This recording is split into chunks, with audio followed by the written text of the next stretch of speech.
¿Qué tal? Bienvenidos a esta actualización de noticias en Blue Radio. Como siempre les acompaña Slobodan Wilches, hoy martes 9 de septiembre. Y la noticia más importante gira en torno a la propuesta del presidente Gustavo Petro, que planteó en las últimas horas la posibilidad de reactivar las fumigaciones aéreas con glifosato suspendidas en Colombia desde hace 10 años. El anuncio se da por la crisis, recordemos, por el secuestro de los 45 militares en zona rural de Tambo, en el departamento del Cauca. En un mensaje a través de X, el presidente pidió en las últimas horas también a la Corte Constitucional modificar su sentencia sobre las fumigaciones precisamente para reactivar esta posibilidad. El reporte con Sergio Barbosa.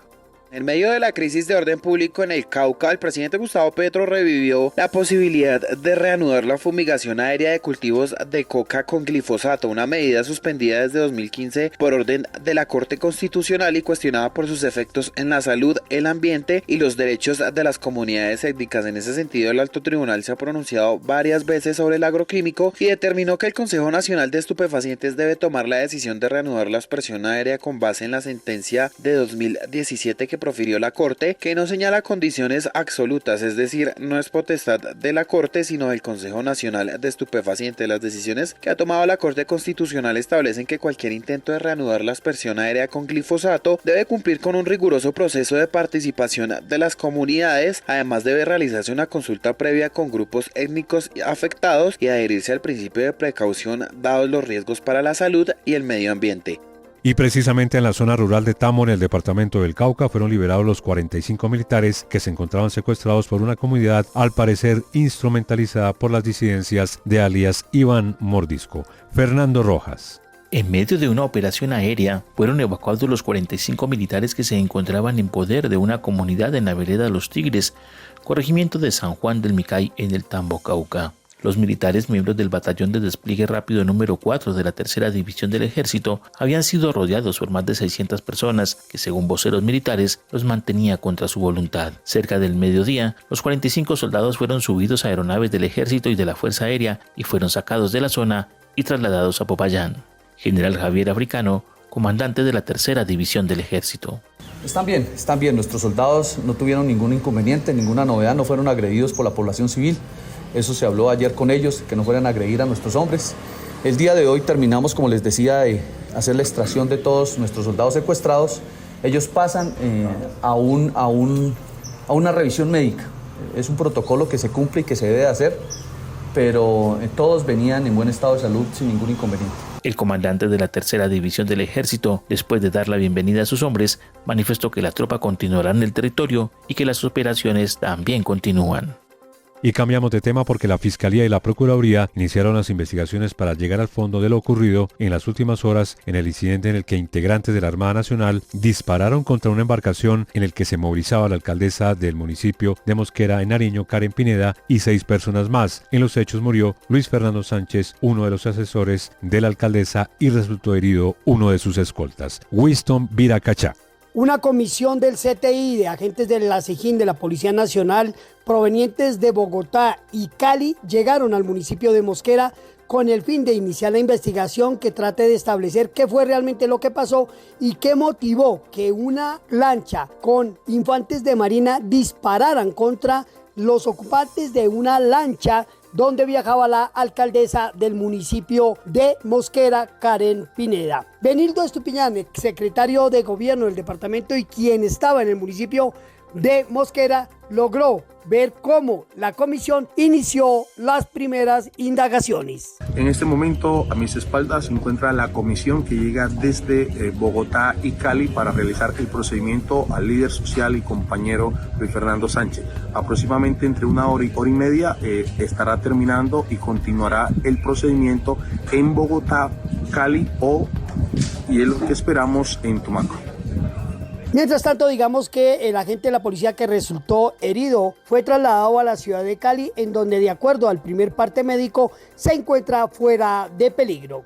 Y la tensión volvió a sacudir la ribera del río Caquetá. En las últimas horas se registró un ataque con explosivos contra un puesto fluvial de la Armada Nacional en el corregimiento de La Tagua, eso en zona rural de Puerto Leguízamo, en Putumayo. Hay 4 militares heridos. Jairo Figueroa.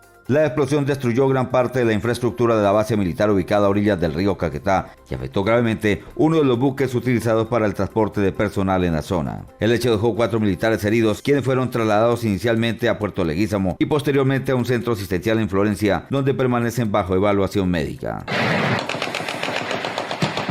Habitantes del sector grabaron el momento en que los uniformados respondieron al ataque con fuego hacia la selva del Caquetá, desde donde las disidencias habían ejecutado la acción. Las operaciones militares continúan en la zona. Y en las últimas horas, sujetos desconocidos lanzaron una granada a una vivienda en el oriente de la ciudad de Cali, dejando como resultado una persona herida. El reporte con Lina Vera. El hecho se registró hace algunas horas en el barrio Unión de Vivienda Popular, oriente de Cali, donde al parecer hombres a bordo de una motocicleta lanzaron un artefacto explosivo tipo granada que dejó como resultado una persona herida, además de daños en varias viviendas. En videos que se hicieron virales en las redes sociales se observa el temor y la desesperación de los habitantes del sector.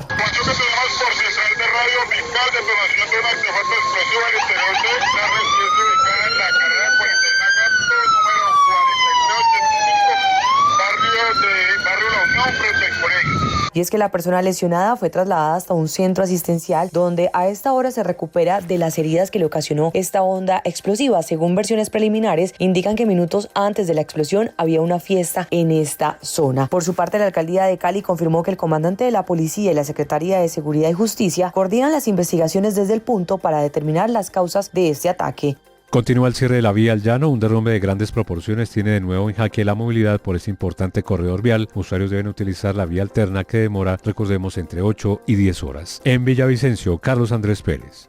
Una vez más, la región de los Llanos se encuentra seriamente afectada por la inestabilidad de la vía que los comunica con el centro del país. Un derrumbe de grandes proporciones en el sector de Abasticos ya completa 3 días y aún no hay un día estimado para la recuperación de este punto. Uno de los sectores más afectados es el transporte. Fedetrascarga pidió que los vehículos de carga puedan transitar por la vía entre Sogamoso y Pajarito. Al respecto, Arnulfo Cuervo, presidente de Fedetrascarga. Habilitar la vía que de Sogamoso va a los Llanos Orientales por el sector de Pajarito. Para ello debemos de permitir un tránsito adecuado, un tránsito seguro y controlado. Esto ha de ser determinado con medidas de seguridad que a partir de las acciones de la ITRA tienen que establecerse para los actores de la vía que sobre esa ruta puedan llegar a transitar y poder de una u otra manera paliar la situación que estamos presentando. Los vehículos particulares y de pasajeros están viajando por la transversal de Cisga con una duración de viaje de por lo menos entre 8 y 10 horas y un precio en el pasaje de entre 80.000 y 95.000 pesos.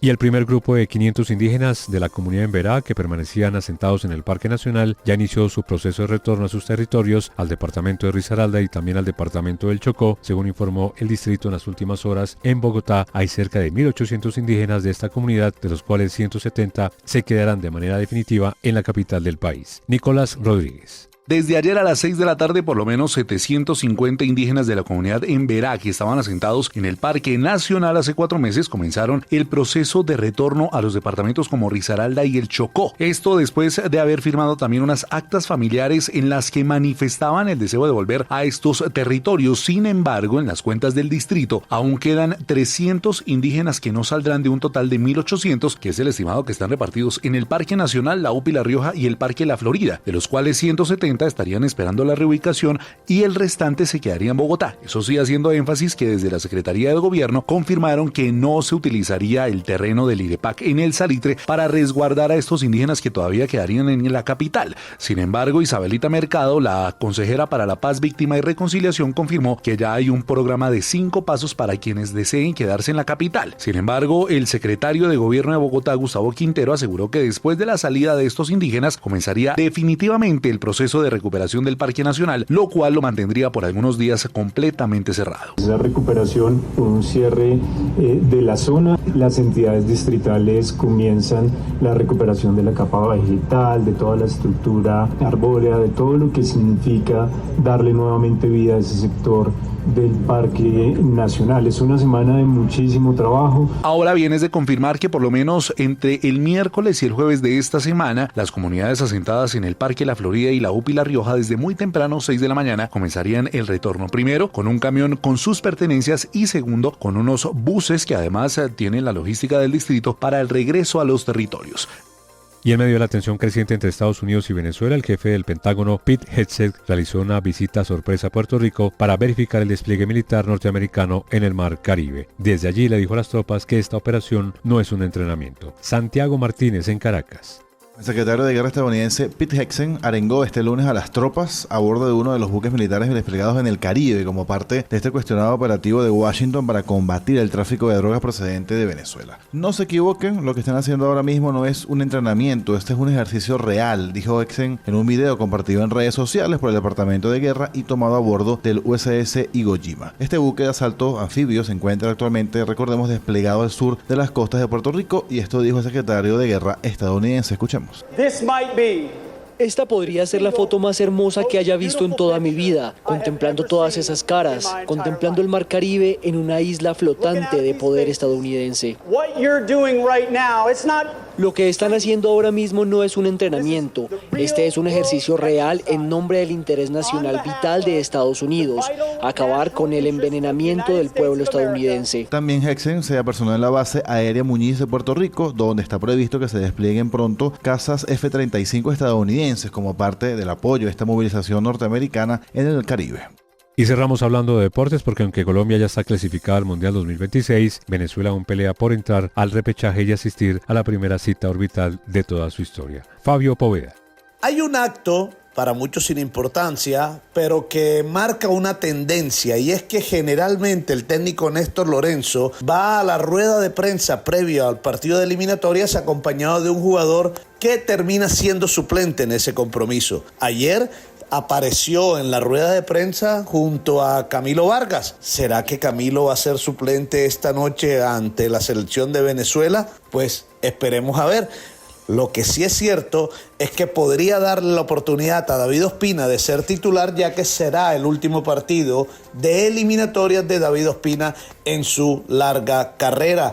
Ospina es el jugador que más veces se ha puesto la camiseta de la Selección Colombia, un total de 128 oportunidades. Pero Camilo Vargas habló sobre Colombia en estas eliminatorias, diciendo que Colombia merecía tener mucho más puntos de los que tiene. Sin duda creo que durante este proceso, creo que en la eliminatoria obtuvimos quizás no los puntos que merecimos durante toda la eliminatoria por cómo se dio, por el nivel de todas las selecciones, y la consigna siempre ha sido poner esta selección en lo más alto, ¿no? Este partido es demasiado importante para nosotros para seguir y cerrar ese proceso de eliminatorio en lo más alto que podamos quedar. Aunque Colombia ya está clasificado, sin duda alguna que quiere vencer a los venezolanos para meterse entre los 4 primeros de la tabla de posiciones y de una vez por todas acabar con todos esos comentarios que dicen que si estuviéramos en el formato anterior, Colombia estaría por fuera del Mundial porque estaría quinto en la tabla de posiciones.